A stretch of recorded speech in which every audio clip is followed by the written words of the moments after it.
ओम नमः शिवाय। हर हर महादेव। दोस्तों, हिंदू धर्म में लिंग से जुड़ी कई मान्यताएं प्रचलित हैं जो हमें आज भी हैरान कर देती हैं।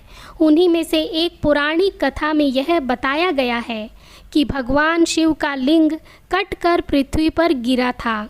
तब से ही हिंदू धर्म में लिंग और योनि की पूजा शुरू हुई थी और भगवान शिव को लिंग के रूप में पूजने पर ही वह सभी भक्तों की मनोकामनाओं को पूर्ण करते हैं। आइए इस वीडियो के माध्यम से इस विषय में हम विस्तार से जानते हैं।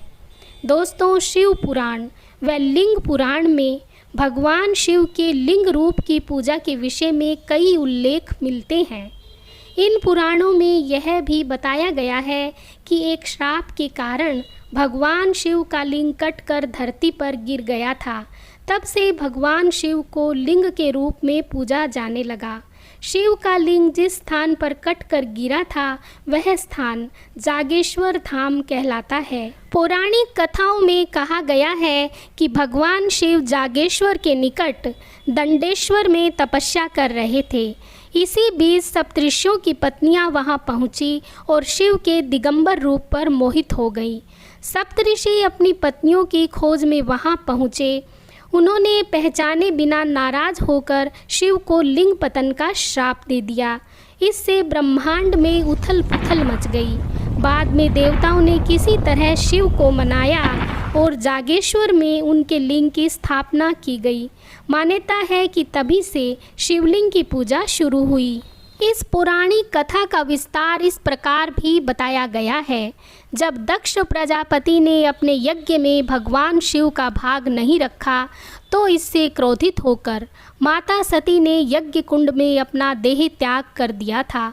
पुराणों के अनुसार जब भगवान शिव तक यह समाचार पहुंचा तो उन्होंने क्रोधित होकर दक्ष प्रजापति के यज्ञ को नष्ट कर दिया।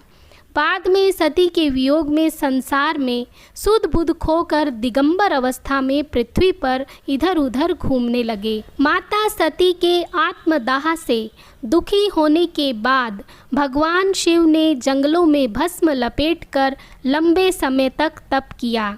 इन्हीं जंगलों में तब आदि सप्तऋषि अपनी पत्नियों समेत कुटिया बनाकर रहते थे। भगवान शिव एक बार दिगंबर अवस्था में यहाँ लीन थे। उसी दौरान सप्तऋषियों की पत्नियाँ वहाँ लकड़ी फूल आदि लेने के लिए पहुँची। उनकी नज़र दिगंबर शिव पर पड़ी तो उन्हें देखकर उन पर मोहित होती चली गई।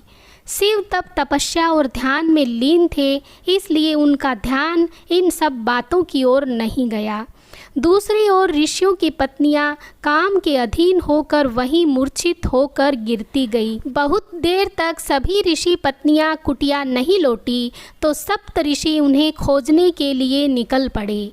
यहाँ पहुंचकर उन्होंने देखा शिव समाधि में लीन है और उनकी पत्नियां वहाँ मूर्छित होकर गिरी हुई हैं। ऋषियों को लगा कि शिव ने उनकी पत्नियों के साथ व्यभिचार किया है। वे क्रोध में आ गए और शिव को शाप दिया कि उनका लिंग शरीर से अलग होकर गिर जाएगा। भगवान शिव ने तब अपनी आंखें खोली। उन्होंने ऋषियों से कहा कि आप लोगों ने संदेह में आकर मुझे शाप दिया है, इसलिए मैं इसका विरोध नहीं करूँगा। तुम सभी सप्तऋषि भी तारों के साथ अनंत काल तक आकाश में लटके रहोगे। भगवान शिव के लिंग के शरीर से अलग होते ही पूरी सृष्टि में कोहराम मच गया। ब्रह्मदेव ने इसके बाद संसार को बचाने के लिए ऋषियों से माँ पार्वती की उपासना करने के लिए कहा। पार्वती ही शिव के इस तेज को धारण कर सकती थी। ऋषियों ने इसके बाद उपासना की। माता पार्वती ने तब योनि रूप में प्रकट होकर शिवलिंग को धारण कर लिया। तभी से भगवान शिव की शिवलिंग के रूप में पूजा होने लगी।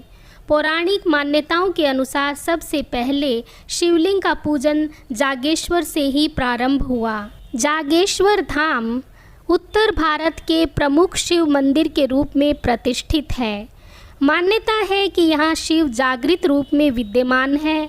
मानसरोवर की यात्रा पर निकलने वाले यात्री इस धाम की अर्चना करके आगे बढ़ते हैं। यहाँ करीब 200 से ज़्यादा मंदिर हैं। जागेश्वर धाम अल्मोड़ा से 39 किलोमीटर दूर देवदार के घने जंगलों के बीच बसा हुआ है। इस धाम का प्राचीन काल से ही काफ़ी महत्व है। पुराणों में भी इस स्थान का व्यापक वर्णन मिलता है। जागेश्वर भगवान सदाशिव के 12 ज्योतिर्लिंगों में से एक है। यह ज्योतिर्लिंग 8वां ज्योतिर्लिंग माना जाता है। इसे योगेश्वर के नाम से भी जाना जाता है। ऋग्वेद में नागेशम दारुकावनी के नाम से इसका उल्लेख मिलता है। हाँ तो दोस्तों, ये था जागेश्वर धाम के 8वें ज्योतिर्लिंग का रहस्य।